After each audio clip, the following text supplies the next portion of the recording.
Alright guys, so I refixed back the three-way valve. You can take a look, see how pretty those little splice shims are.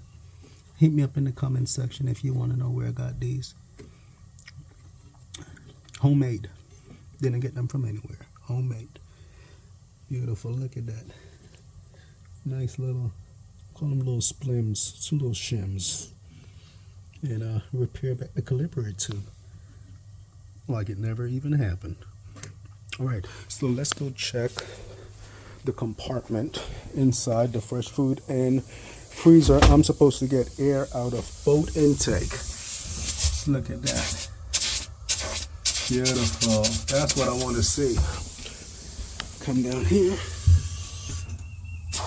Look at that. That's what I want to see.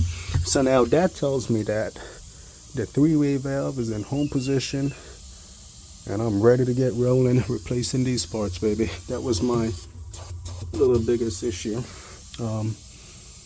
Let's see. Yeah, it's about 2 hours on that right there. Just trying to straighten that out.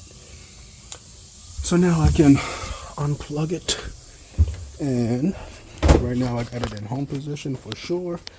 I can unplug it and get going.